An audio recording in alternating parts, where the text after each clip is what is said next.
Hello everybody, and thanks for checking out this video here on G4G, Games for Gamers. As always, I am your host, Napalm Dawn, and today we are here for wrapping up the Victor season, the Runaways season. Yeah, basically the one that just ended here towards the end of April. Let's see how things turned out. Let's discuss the rewards and the hero.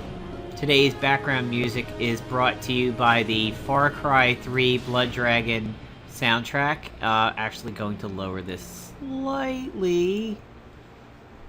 Really cool soundtrack. Not familiar with the game, although I do know about it. I haven't played it, but I do know the soundtrack has a certain 1980s Terminator movies, Tron reboot kind of feel to it. Very like 80s electronica, but also resembles Tron Legacy to a slight degree. So I'm going to click over to PvP and collect my rewards and everything. I think I'm going to end right at around the 1800 mark. I had lots of problems today with PvP, and of course things were wonky. I didn't really lose anything for an attack, but there were certainly a lot of attacks that ended, and then you must refresh the game, and then you couldn't get back in, and it was weird. There was not one consistent error message when you would try to get into the game. Sometimes it would say critical diagnostics, sometimes it would just say gifts are offline, sometimes it would say your mother's a hamster and your father smelled of elderberry. It was just all kinds of wacky, really crazy shit going on over there. So here is the magnetic pulse cannon. Hits all enemies. Low damage. But then again, that might be because we're on PvP. Ranged energy electric. It is stealthy. It requires a volt to unlock some abilities. You gain a volt when affected by electric attacks. You gain a volt from nearby electric attacks. All enemies shocking development, and everybody is magnetized. We have the blueprint for the Tactician's Safeguard suit, and then we have Victor himself. Son of Ultron. So there you can see it completes my list of people, which is of course all decked out.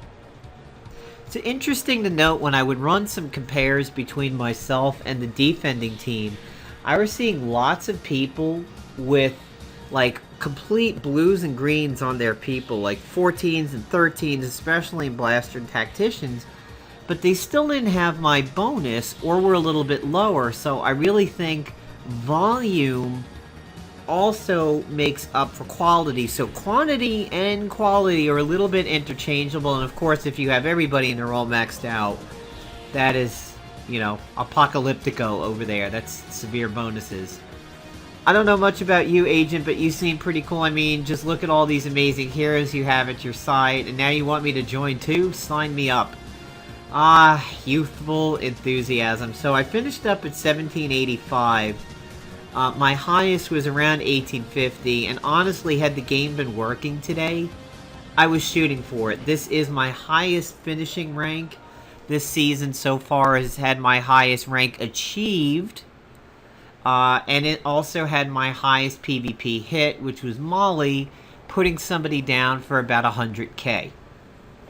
So if we take a look at my battle reports, if there is anything here, which sometimes there is not. So yeah, I did not too sure about this one, and I'm not too sure about this one. I didn't really lose anything on offense today. So not really too sure what these losses were about. Let me see if I can figure it out.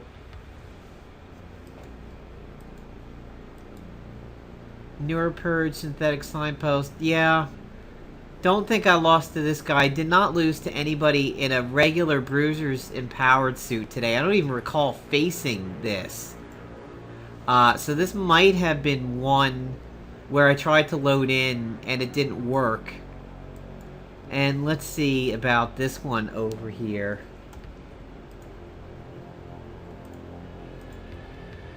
A Hugins of First Blood. Yeah, I didn't lose to anybody with First Blood. either. So maybe I did take some aborted losses in here after all. God, the guy hasn't even done any... That's pathetic. I wonder if this guy's armory... Yeah, minor armory horde. Not too major. So I don't think this was a legit loss either. I even beat a GG prototype today. There was somebody I did lose to just as combat was ending. Some weird craziness with the Devour where my full health people... their turn came up and they just wiped out, so... Anyway, here is what I finished the season with. Emerald Prism, the Weather Control Device, and the Cube were in for every battle. This particular piece changed around the entire season. It was the Warbringer Axe, it was the Blind Justice, it was the Isosaur Whisperer, it was the High-Tech Gauntlet for a little bit of time. It was the Wave Nullifier for a little bit. Honestly, the Wave Nullifier and the Ecotech Blaster are fairly similar. The Wave Nullifier gives you the counterattack, but the Ecotech Blaster gives you the Collapsing Infrastructure, which is not removable, slightly higher damage, and the Boon Buster. Buff Blocker and the Residual Charge are about the same thing, basically. I was using the Caltrop launcher for a little while when I got it, but it unfortunately does not shut down ranged counters. And I was also using the Hexenjäger for a little bit, but that's pretty deep in here. Defense absolutely bounced around the entire season. Look at all these Swift Liars that I have. This Freezer I was really happy to get. I've been wanting that for a while. Did pick up one of these from the spinner, but I also picked it up when I got it in the Spec Ops, which I believe is this one. I did experiment with the Manvatara. I opened a ticket on this. The Manvatara, as you can see, says it does not trigger protect abilities. However, it was getting protected against. I ran it because it has a 100% chance to cause Staggered, which shuts down the Hugin's Eye. I would like for it to hit the enemy team like it says, but even if it just hit the agent, it's still good. But spreading that Opportunist to the whole team, like potentially cornering or off-balancing extra people, is really good, but it was being tanked, so that was unfortunate. And let's see where my Hexenjäger is. It should be around here somewhere. It was an interesting little weapon, but it didn't quite live up to what I was hoping to get for. So there's the Warbringer Axe. And a lot of people had some questions about the Isosaur Whisperer. They're like, it's not doing what it says it's going to do. Much like the Flaming Post, it only does its things on the counterattack, like the whole flanked and the bleeding and everything like that. That comes from the counter, not the normal use, and people had the same problem with the Flaming Post. I fell trapped to that. Flaming Post only does burning when you attack with it, but if it counters, that's when you get the flanked and the pyrophoric. I even considered putting in the Rafshank a little bit to add to what Hafe does. I did use the Hard Wakandan Rungu for a little while because of the Staggered and the off-balance. This is really good in the Null and Kurth meta, and definitely more on that coming up. And my Hexenjäger should be right here somewhere. So yeah, that Devourer, even 3 stacks of bleeding. Still wonder how that guy killed me over there. I've considered putting in the Brute on defense. Here's why. Is this... that's the Grim Mace. I might not actually have the Brute. I might have the Grim Mace. This is a potentially good item that works for a magic-oriented null group. It's called Famine's Toll from the 4 Horsemen Spec Ops. It causes Starving Thirst and Withered to everybody, so it kind of reduces damage, and it's a quick action. But it has a 2-round cooldown. It's not up every turn. There are better magic items for that. I did consider bringing in the insert coin because of the off balance and the winded and the fact that it hits everybody, but it really ramps up more properly with the candy cane for the internal bleeding. Had I had that, then this would be a phenomenal weapon. So yeah, probably looks like I went right past the Hexenjäger, because I now seem to be over here at this old Screamer. So yeah, the Hexenjäger basically gave magic warding, and it said if somebody attempts to... Oh, here it is. The Hexenjäger. Pentecostal Oath, you get magic warding. It does cause burning, and the Coward really procced nicely. I got a lot of cowers off of this. But it has this thing called Hot Seat that says if you use magic, you will get Soul Fire, and you'll take damage. In PvP, for me, that damage was about 3k. So this is really solid to hit Kurth with, and an agent that you suspect is going to do magic items to bump up Null. My team on offense the entire time were these two. It never changed. Defense bounced around a lot. It was Thorny, Signpost, Hotshot, Cube, Red Hulk, and Pesty. They were not doing too well. So then I switched up some of the items. That wasn't doing too well. I went Havok Pesty. That wasn't doing too well. I went Havok Molly with the Mark of the Brotherhood. That did okay.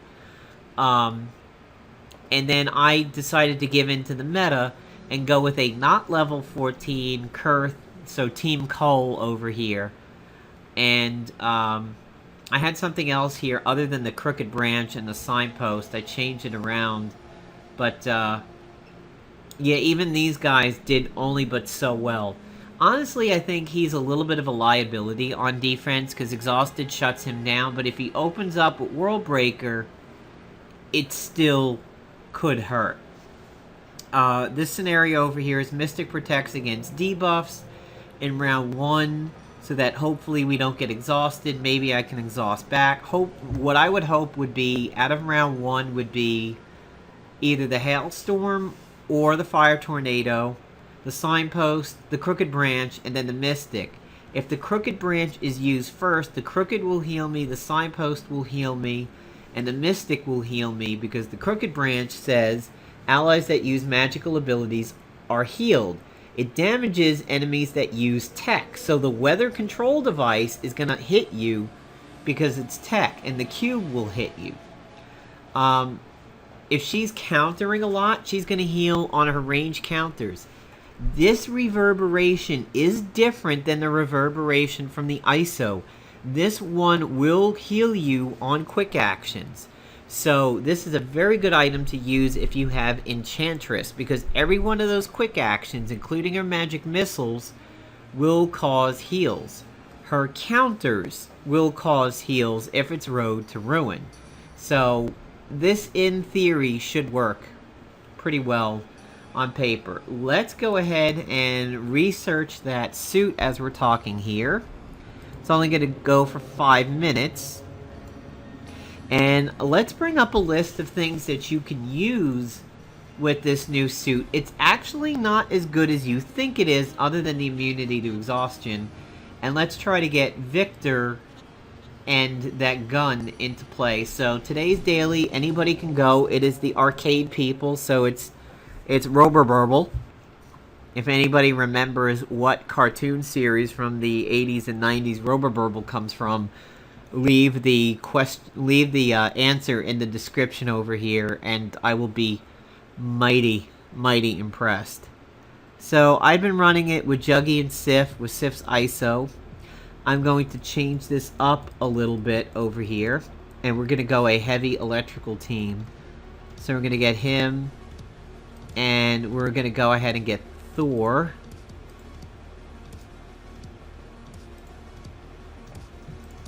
So I'm going to pull out Mighty Thor over here.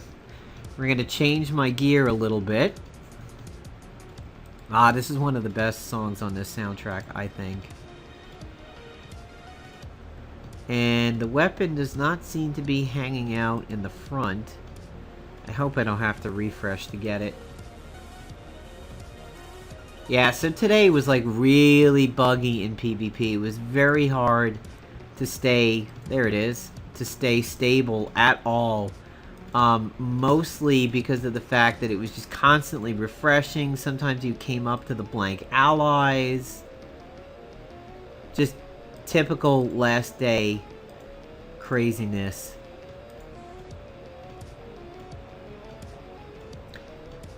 I wonder if I should use the rectifier. I think I will try the rectifier with this setup. I was thinking of the other hammer, which is Thunderstrike. There's the Dense Electrotech and Thunderstrike. I was thinking of using Dense, but I'll try the rectifier, and we'll see what happens. It's a shame that I'll have to wait a little while to level Victor when he hits the cap, because I have people training. But I think one of my trainings is due up tonight, and then I can start working Victor. And I think it's Chase of all people. No, Chase is about 20 hours left.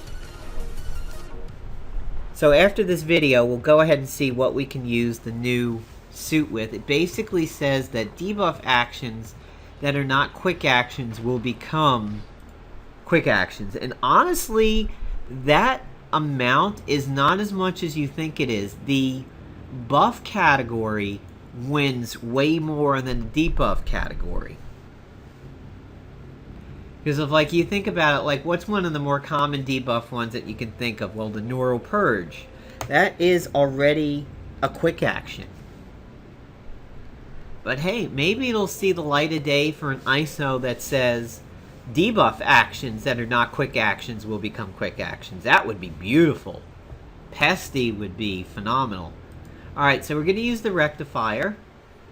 And we can see that my hammer already countered once. We're going to set these guys to this, even though they're not going to bleed. I really wanted the Beyond Corp can opener from this Spec Ops. I tried so hard for that at the time, and I couldn't do it. So, do I have a Volt? Alright, so I have Volt ×2. And I guess this means I could definitely use this now. The critical on this is only a 1% to crit. I wonder what that's about. So it has the same animation as the hammer. There's the energy feedback. There's the static charge. Here's crackle. Whoa! 5K for a level? Wow! Hoo-hoo! That's nice. I like that. That was a beautiful first ever hit from Victor outside of the Spec Ops. Let's go to the replay and see that again. What will show up for him in PvP? We don't know. We don't know how he'll be in PvP, but he does have a reboot kind of res, so that could be interesting. So, alright, looks like I go first. So as we're doing this combat, what did we see in the meta? Well, obviously Team Cull was everywhere. Absolutely everywhere. I saw that team so much on defense. I like them because my Molly team generally beat them. Okay, so I don't have Volt, so it's not usable. Okay, interesting. Unless one or two Love Me's went out before Molly could act, it was generally not too big of an issue. So he got his Restorative Nanobites. Alright, he's cybernetic, he's immune to bleeding, burning, chilled, and obsolete tech. That's beautiful. Reboot. Chance for attacks that would reduce his health to below 0, cause a system reboot, restoring full health and removing all debuffs. It remains to be seen if that's an eternal res like Nico, though. Or just any old res like Wolverine. Restorative Nanobites, Runaway's Rallying Cry, Storm Herald. Chance for follow-up Lightning Strike when attacking with or being attacked by single target attacks, causes static charge.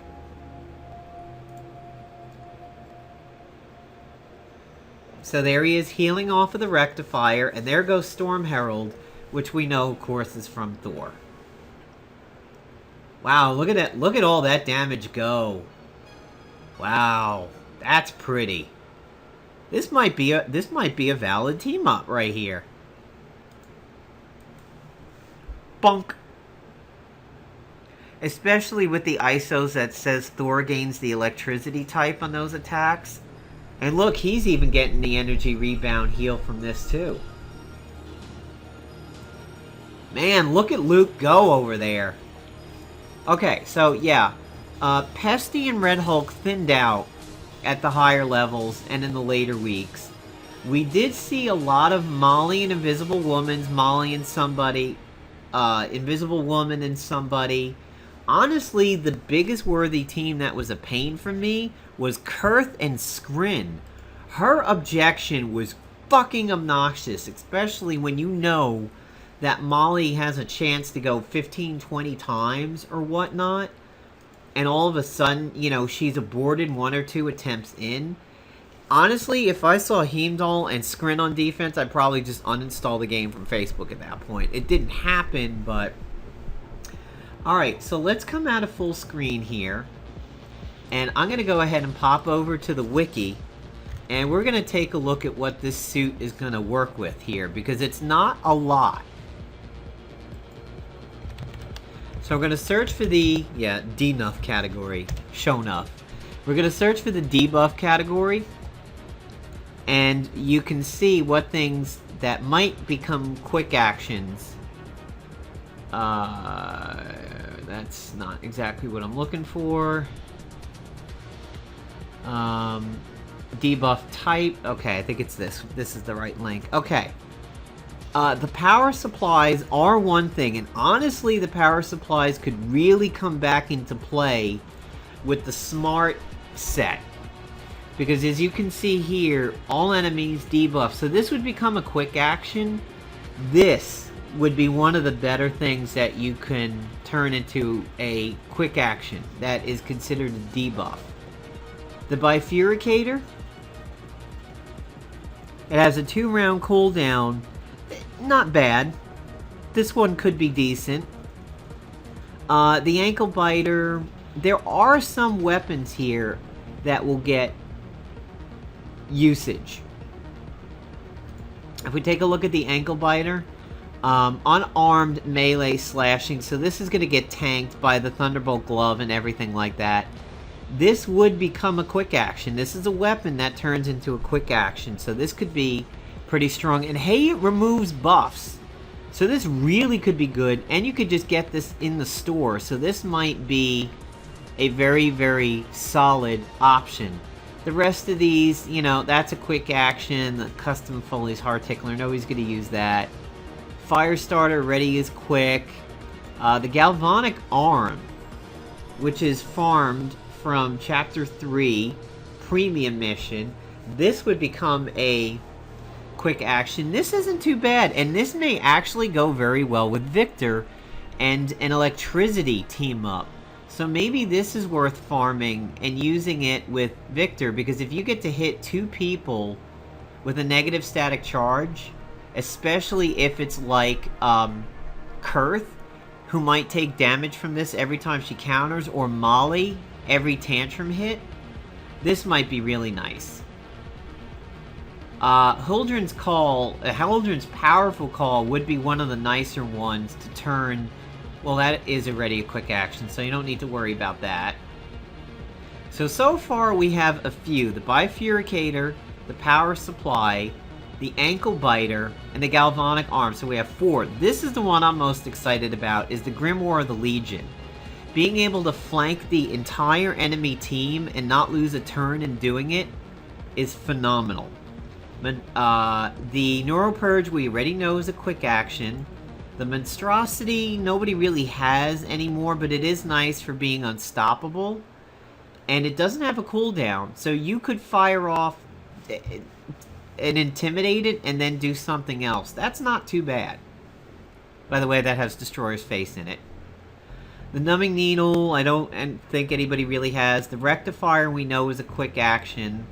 We have the Terrifying Goblin Mask, which is already a quick action, so that's not going to gain anything. As you can see, the list is ending pretty soon. Doombringer as a quick action could be phenomenal. It's subtle, so it should be able to get past a lot of the tanking. I have a custom Doombringer. This could be really nice in PvP to weaken 2 people in the first round. Or weaken somebody and then do something else. The rings are going to be really solid, but these are relatively new, and Caltrop Launcher is another one that's going to be phenomenal. I think the Caltrop Launcher and the AoE Flanked book, the Grimoire of the Legion, are going to be the 2 that I'm looking forward to the most for this. So let's resume the daily, and we'll see it in action, and see what comes of it. Let's go ahead and see the suit in action, use some of my 4,000 energies over here.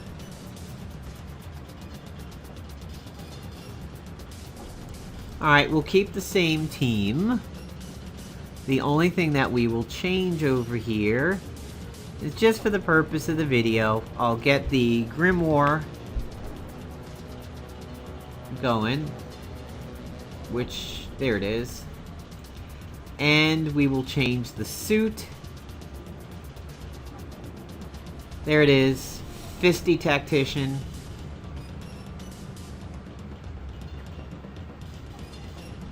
Wow, really does it. Okay, there it goes. So, unrelenting, immune to exhausted, deep for 1 round. Debuff actions that are not quick actions may be quick. Chance to apply hobbled will single target damaging attacks. That means you shut down part of infiltrators. It's really nice when an agent can kind of shut down the counterclass. Unfortunately, it won't prevent the follow-ups, but it will make them not stealthy.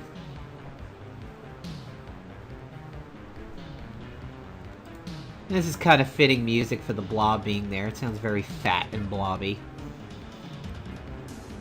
Alright, so there goes Storm Herald and Chain Lightning proccing from Thor's passive. I'm going to hit Robotoad, which shocked over to the blob. So, Rectifier. And there it is. It's now a quick action, so there's flanked for the enemy team. And I will go ahead. Let's see if Hobble pops out. So I'll pop Robotoad with the hammer. And there's a follow-up brawl because of the flanked. Chain Lightning, energy. Look at all this damage just shocking around. No, it didn't seem like it applied the hobble there. But it's a chance. Okay, so it's just a chance. So we're going to watch all the passive electricity going over here when we smack Blob. And then we're going to follow it up with the same attack, which is also going to be electricity.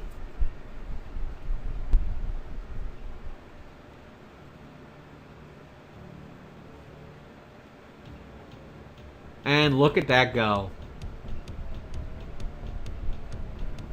These guys are just melting. It's like watching massive pyrophoric in action. And there we go. There's another energy rebound and his own restorative nanobite. So, alright, there's a look at the suit reward. There's a look at some of the things you can use with the suit. We've got a look at Victor. We've gone ahead and discussed what we saw in the meta. It remains to be seen what happens going forward with the free action, the quick action thing. It remains to be seen what happens to Molly's stamina usage. I do have currently a ticket open with Playdom. They did a really nice job of responding to my one from about a week or two ago. But I have a ticket in complaining about how big and fast is proccing off of AoE attacks and how deadly that is for Molly when Molly gets that, and the fact that Molly can resume her tantrum. If Molly tantrumed, ran out of stamina, and gets a big and fast proc, she will resume the tantrum exactly where she left off. She doesn't get a standard round, she has a tantrum round. And I also have a ticket in for the fact that the game's code is not really universal in how it does things.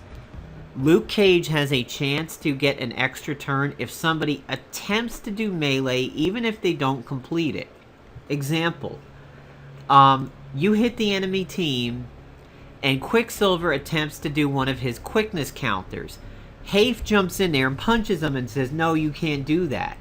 That's good enough for Null. Just because Quicksilver attempted to do the melee, Null will could actually get his extra turn and go if he's not exhausted. The thing is, Hot Seat from the Hexenjäger, if you apply it to Kurth, and Kurth attempts to counter a ranged attack with her magic, Hot Seat will not proc if she's interrupted. That, to me, seems shitty. Why is Null allowed to get away with, it's the thought that counts, but Hot Seat does not? That seems like kind of a misapplication of code, and I watched Null go batshit today with extra turns. He was super ramped up in that, because I ran into Null Lord, and there was a lot of attempted extra turns there. I ran into some Quick Lords. Quick Lord is a team that could make some waves in the meta over here, especially if somebody has the Mystic and can protect them a little bit in round 1. I did have a very, very smart Quick Lord group where Quicksilver focused on my agent, but he wasn't dead, and Molly went, taunted, and then it was Star-Lord's turn, and we're talking about Comic Lord, not Movie Lord. So Comic Lord did Rock's Fall, and I saw him begin to... I was like, oh shit. Yep, the agent was dead. Never had a chance to get off the ground, because like Gamora, he actually hit a proper execute. But, yeah, Warriors 3 was not very present this season. Anti-Venom and Hybrid, not that present. Anti-Venom and Pesty were not that present, although I ran into them in incursions. Heimdall made a little bit of a reappearance. Did not see Destroyer, did not see Chase, didn't see Blade. Saw a maddening set with Kurth because of the Delirium, but I have not seen Dr. Morbius. Saw somebody using the Serpentine from the Murder World Spec Ops. I was like, what? Didn't see any Deadpools. Oh my god. Did not see any Deadpool groups this season. And I hate him, which is fine if I have Hafe, but I hate his abilities to proc his passives all over the place. Saw some quick locks, not too many. And I did see some Fandral Pesties, and I predict with the Isosaur Whisperer we may get some Hank Pyms and Anti-Venoms next season, but that's only if the Isosaur Whisperer is bumped up a little bit. It's just currently not doing a whole lot of damage. I did see a Volstagg Fandral. 1 or 2 Emmas in there, no Miss Marvels, no Thors, no Iron Patriot Sweepers, some Havocs. I did start to see a lot of Blaster suits, and First Blood in the hands of a Blaster against my team was really bad. I generally survived it though. Not some rescues, no real Omega Sentinels, no Wonder Mans, although I think Wonder Man and Destroyer could make an awesome team immunity, and I'm going to do some stuff on that. So videos upcoming. Going to do some team-ups with Union Jack and his ISO and some friendly partners for that. It will not include Rocket because everybody knows that one, but I'm going to aim at some things like Karnak, Black Knight and Bleeds, things of that nature, and yeah, he gets really strong with that new ISO. So, hope you guys enjoyed the video. Sorry it ran long, but of course there was a lot to talk about in this one, and hope everybody got what they wanted out of this very quickly orchestrated PvP season. Take care, folks.